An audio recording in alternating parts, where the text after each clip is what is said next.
Welcome to this video, a new part of our series on calculation and tactics. In this episode we are going to look at a position, a very much tactically rich position. It does not look so complicated at first, not so many pieces on the board, but both sides have advanced passes. White has got pawn on b7, black a pawn on f3. Those definitely will be important. It is white to move. This position is from a game Vallin versus Nilsen, 1968. Pretty much unknown players and not so well-known position, I guess. It is white to move, and if you want to treat this as a real exercise and not only watch the video, you should definitely pause the video and then take your time. It is not that easy. Unless you're a total genius, you will take some time to figure out the key lines. What should white do? And it's not only the solution should not only be like you come up with a move and say, well, that's winning, but it should also include some detail why certain other things might not win or not as good. So if you really want to gain from this benefit from this exercise, you should really calculate the whole position and try to understand what are the best lines and why others are inferior. Okay, I'm going to be silent a couple of seconds so that you can definitely pause this and set this up on a board. And I will continue in a couple of seconds with the analysis of the position. Okay, now let's have a look at this. When we approach the analysis of a position like that, a very much sharp position where there are direct threats like f2 check or b8 white can promote, we should definitely first get an idea about what moves are possible at all, the so-called very famous candidate moves principle that very often can very dramatically lower the effort that we need to invest in the solution. Very often you start to calculate something very complicated and instead you have a very simple solution available that would you have looked for the move at all, you would have seen rather quickly. So here, white is very close to the promotion of the pawn. In fact, he can promote on move 1. We look at this. This is a line we must consider, definitely, in our calculation. What else can we look at? White also could argue that this pawn is promoting anyway.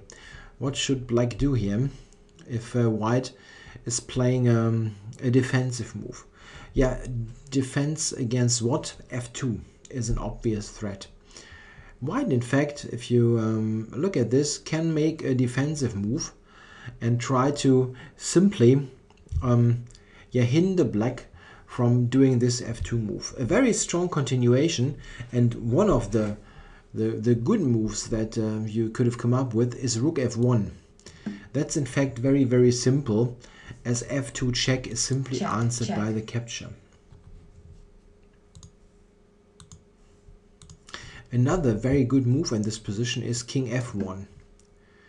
This move simply goes out of this f2 check idea, preventing the check. Those two moves were the absolutely simplest solutions. However, if we calculate, we also must check b8 queen.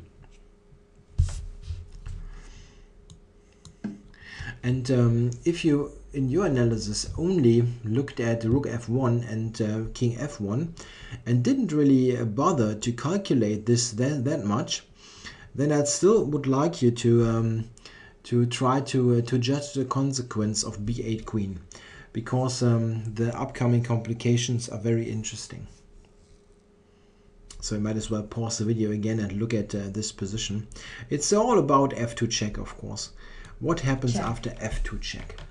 White played this actually in the game. b8 queen, f2 check, king f1.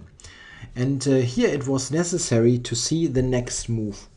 What is black's only possible way to even continue the game? It's clear that if black takes on e1 with check, we recapture, and then black has nothing special against the white king.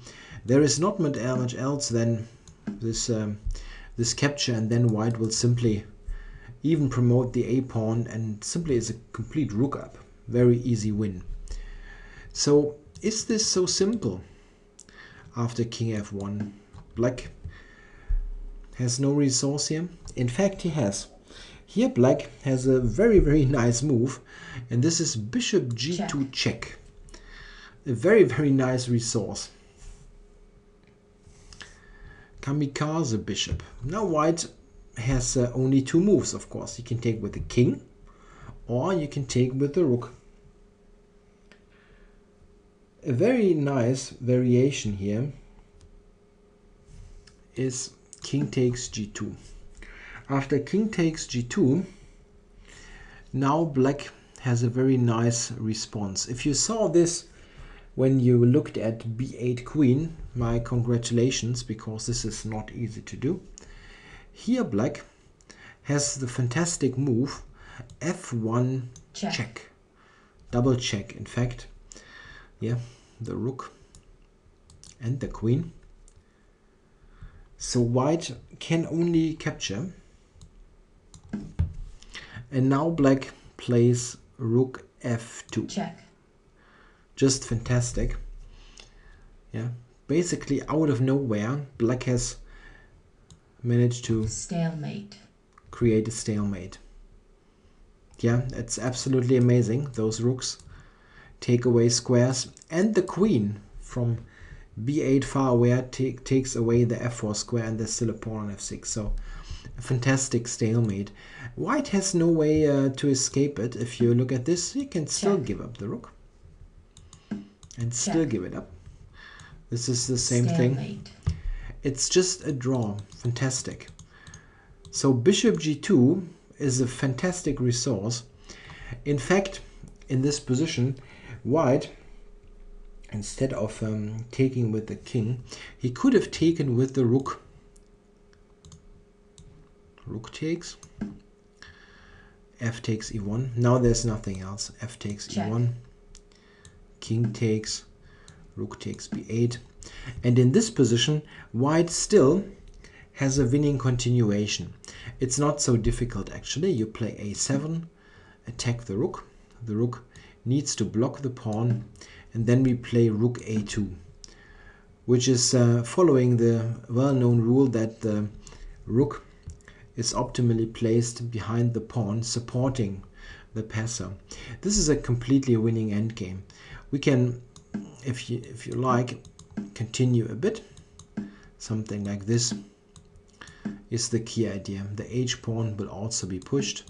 h5, king g5, king f3, king takes, king f4. Something like this is the way it will happen, and then the white king is coming over and will help to promote the pawn. So if we go back all the way, this means that bishop g2, while being a gray move, is still losing. With rook takes g2, white can still win, but only in the end game. In the game here, actually, the actual game, they had the stalemate on the board. So white here took with the king, and he didn't consider those great sacrifices to secure the draw. This means if we go back all the way to the starting position, white in fact has three moves, or there are even more actually. Has a couple of moves that win. b8 also wins, but only if you really have had seen this point with the stalemate idea. Another move here for white that also wins is rook e7. By the way, it's a little bit less obvious than rook f1. Yeah, rook f1 is probably the easiest way to do it, as now f2 is completely out of the picture. After rook e7, black still can give the check. And here he's running out of ideas. It looks a bit dangerous at first because any check now would be almost a mate, but black has no way to check white. And there is still this b8 queen coming. So if white is making a prophylactic move here in the first, in the initial position, he can save himself lots of work, like rook f1. When I looked at this position, I was once on the, let's say, receiving end of this position, trying to solve it as white. My pretty quick suggestion was rook f1, and that's it. I didn't even bother to calculate b8 so much because rook f1 stops all the ideas. But this line b8 queen f2 is just great. Check. So, and the stalemate. Yeah, I hope you enjoyed this position and maybe used it as a calculation exercise. It shows that sometimes prophylactic moves can easily help to make your life much easier. You need to calculate much less and have less danger of making a mistake. But it also shows that there are sometimes absolutely amazing resources in positions that look totally lost, like here, the stalemate trick. Hope you enjoyed it. Thanks for watching.